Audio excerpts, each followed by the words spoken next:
Oke, 15 menit pemaparan, 5 menit tanya jawab. Never mind. Kita rahasia tidur Ahmad Sauki Ibrahim. Nah, tidur adalah aktivitas yang mengambil dari seperempat hingga sepertiga hari dan usia kita. Manusia tidur sekitar 15 sampai 25 tahun dalam hidupnya. Jika tidurnya kita itu baik dan benar, maka tidur bukan saja upaya berlaku adil pada raga atau istirahat, kalau kita sebutnya ya. Melainkan pula ikhtiar dalam mencari berkah spiritual. Misalnya kalau kita menerapkan adab-adab tidur, nanti di akhir kita akan menjelaskan adab-adab tidur. Dan tentunya juga selain berlaku adil pada raga, tidur yang baik dan benar juga itu pada gilirannya akan mendatangkan pengetahuan atau dimensi intelektual, baik itu melalui mimpi, ilham, hingga wahyu. Nah, salah satu prasyarat seorang bisa mendapatkan wahyu atau paling banter ilham atau paling banter mimpi yang benar, minimal dia tidak pernah melakukan dosa selama 40 hari. Jadi tidur itu bukan istirahat toh. Karena kalau tidur istirahat toh dengan asumsi Rasul misalnya usianya 63, katakanlah dia tidur sekitar seperempat jam dalam setiap harinya, seperempat dari total jam, 24 jam itu, artinya sekitar 15 tahun Rasul tidur tok, hanya untuk istirahat tok. Itu kan agak-agak gimana gitu. Jadi sehingga tidur itu bukan cuma aktivitas ragawi yang perlu kita tekankan. Dia punya aspek spiritual dalam adab-adabnya dan intelektual. Sehingga orang-orang suci, baik itu Rasul, apalagi ya, maupun para wali, itu dia mendapatkan ilham ketika dia tidur. Dia juga mendapatkan pengetahuan ketika dia tidur tersebut. Nah, tapi ada banyak adab-adab yang harus kita lakukan, dan yang paling sulit adalah uh, tidak melakukan dosa selama 40 hari.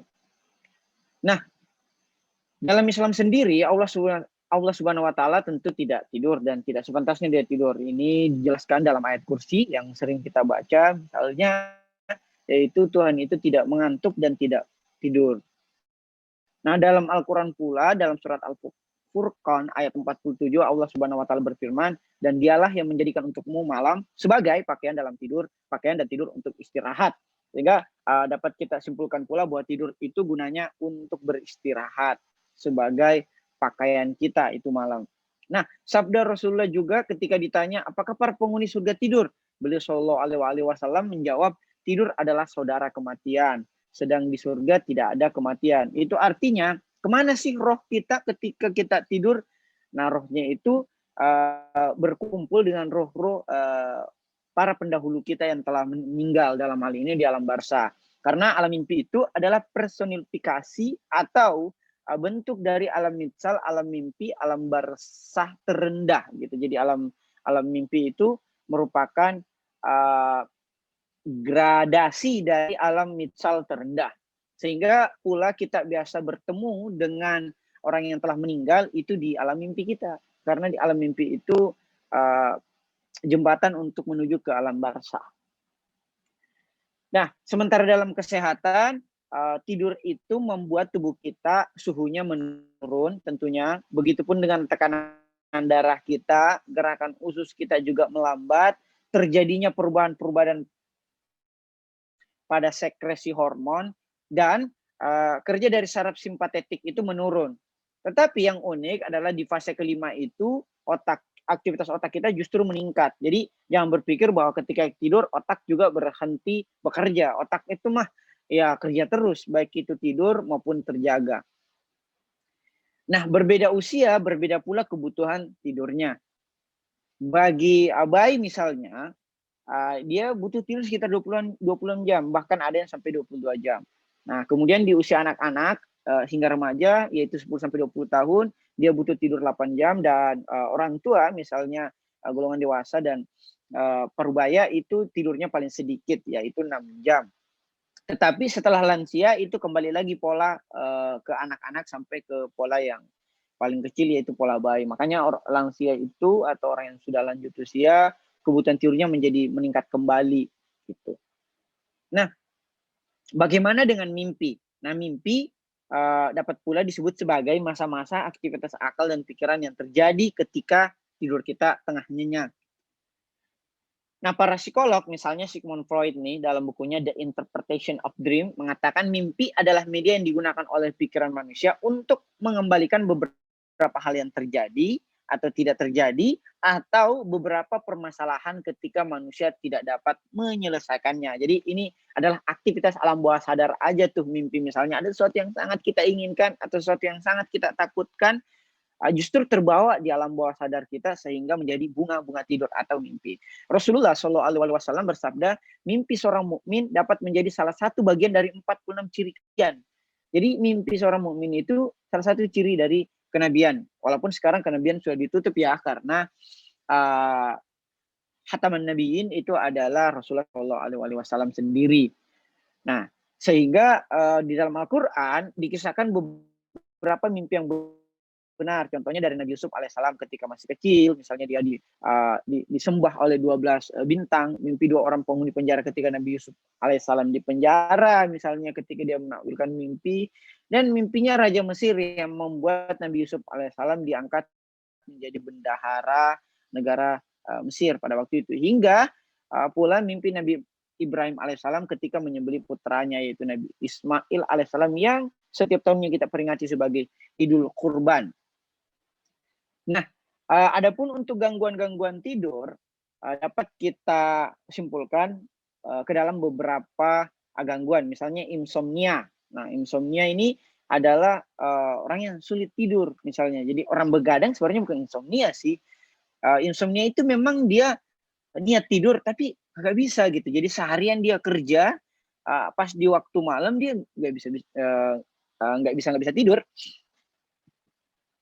Beda misalnya ketika kita memang tidur seharian dan kemudian tidur seharian sampai dari pagi sampai sore, kemudian lanjutlah bangun sorenya, ya wajar aja kita tidak tidur ketika malam. Itu bukan insomnia. Insomnia itu adalah orang yang seharian kerja tapi malam masih tidak bisa tidur. Gangguan tidur juga mendengkur. Nah, ini ada di YouTube-nya Panji tuh tips-tips untuk menghindari dengkuran. Karena dia juga pendengkur ya. Pendengkur itu kan sangat mengganggu teman tidur kita. Sleep apnea. Sleep apnea ini adalah gangguan tidur yang kita kehabisan napas. Bahkan banyak kematian itu disebabkan juga oleh sleep apnea. Nah, sleepwalking. Ini ada juga beberapa orang yang sementara tidur tapi dia berjalan sambil minuman atau dia ke ruang tamu dan sebagainya, itu sleepwalking. Nah, bedanya kalau mengigau itu dia cuma bicara tok gitu, dia tidak sampai berjalan. Tapi ini juga gangguan tidur.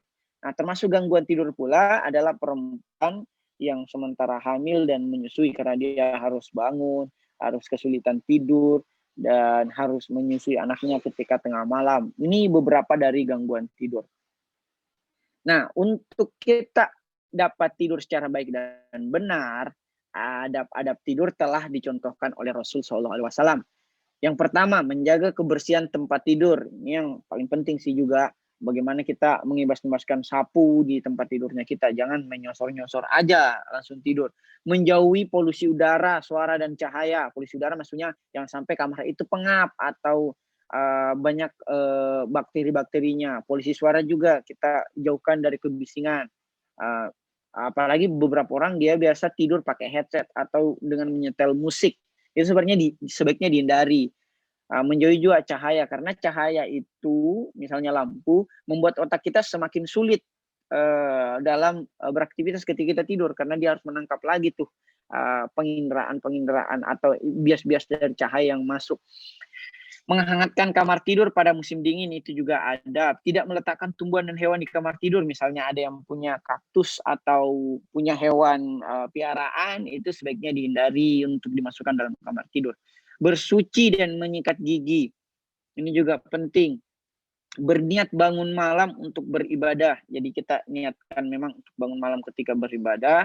Tidur setelah menulis wasiat, ini juga penting. Nah, salah satu adab tidur adalah menulis wasiat sebelum tidur, sehingga nauzubillah min dzalik, ketika teman-teman meninggal ketika tidur, Anda telah menuliskan wasiatnya, teman-teman. Jadi ini salah satu ciri orang beriman juga itu tidur setelah menulis wasiat.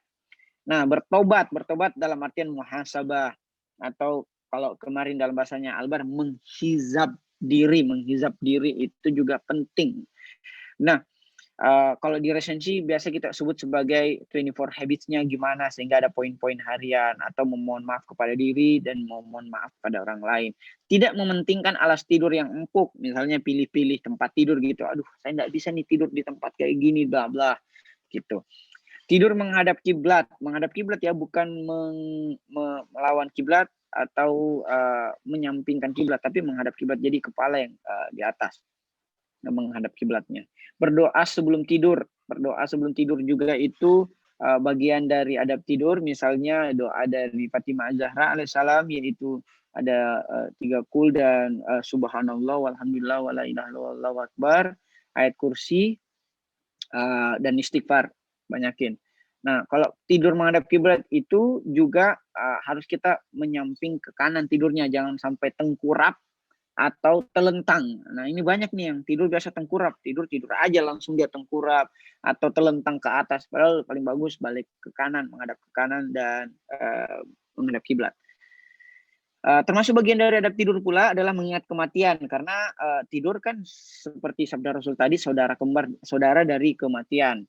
Sehingga pula di dalam, doa setelah, bangun tidur itu, alhamdulillazi ahyana ba'da ma amatana wa ilaihin nusyur, itu disebutkan bahwa, kita berterima kasih kepada Allah karena telah menghidupkan kembali setelah kematian kita, gitu. Jadi kita harus banyak-banyak mengingat kematian, jangan sampai kita sudah tidak kembalikan lagi nyawa kita oleh Allah Subhanahu wa taala. Dan, berdoa setelah bangun tidur. Misalnya ketika kita bangun, jangan langsung cek, HP dulu, tetapi langsung sujud dan berwudu dulu. Kalau bisa sholat 2 rakaat, kalau bisa ya sunnahnya seperti itu. Dan yang terakhir adalah 15 munajat tidur dari Imam Ali Zainal Abidin alaihissalam. Nah, ini yang pertama adalah munajat orang-orang yang bertobat.